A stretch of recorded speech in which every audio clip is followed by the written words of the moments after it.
Sir जिस दिन election हो रहा है बीजेपी बढ़त दिखाई दे रही है, कैसे देखते हैं? सबसे पहले तो भारतीय जनता पार्टी के लोगों को जीत मिली है, उन्हें बधाई, और आशा करता हूं कि जो जनादेश दिल्ली की जनता ने उन्हें दिया है उसकी वो प्रतिपूर्ति करेंगे।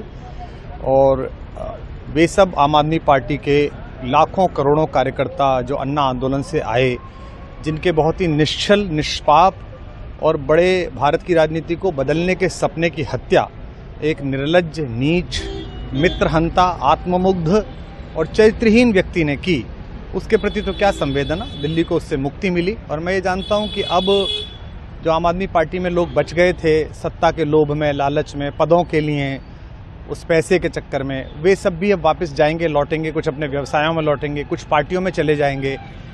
और पतन यहाँ से प्रारंभ हुआ है उन लोगों का।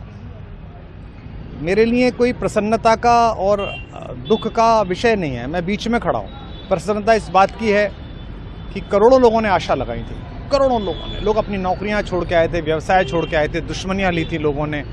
उन सब की हत्या एक आत्ममुग्ध आदमी ने, एक चरित्रहीन आदमी ने अपनी निजी महत्वाकांक्षाओं की पूर्ति के लिए की। उसको दंड मिला, ईश्वरीय विधान से दंड मिला। प्रसन्नता इस बात की भी है कि न्याय हुआ।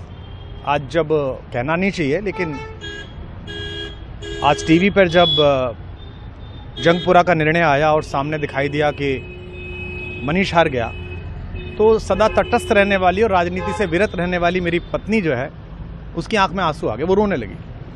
क्योंकि उसी से उसने कहा था कि अभी तो है ताकत, और उसने कहा था भैया ताकत सदा तो नहीं रहती।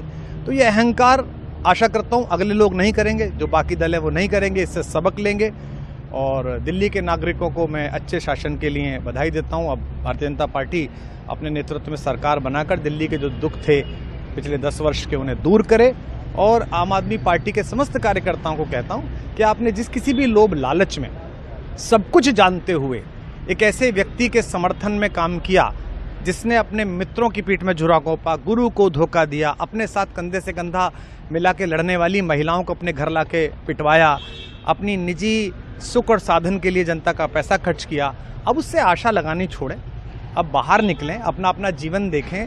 मुझे राघवेंद्र सरकार राम की कृपा मिली, जिनका ये घर है, जिनकी कृपा से मैं यहाँ खड़ा हूँ। मुझ पर कृष्ण कृपा हुई कि मैं इस निर्लज्ज सर्कस से बाहर आ सका। मैं उन सब से भी अच्छे भविष्य की कामना करता हूँ कि वो कोई गंदगी ना फैलाएं कहीं भी, वो लौट जाएं अपने शिविरों में।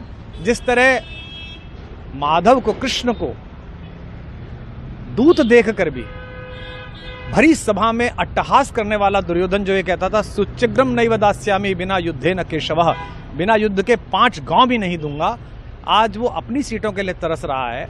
और मुझे पता है कि इस दुर्योधन का अंत भी टूटी हुई जंघा के साथ बड़ा ही दारुण होगा। और भारतीय राजनीति एक कलंकित अध्याय के रूप में इस बौने दुर्योधन को और इसके दरबार के तमाम शकुनियों को याद करेगी। मैं उनकी मुक्ति की कामना करता हूं कि ईश्वर उन्हें इस दुख से बाहर निकाले, और समस्त लोगों को बधाई देता हूं कि चलिए अंततः न्याय हुआ।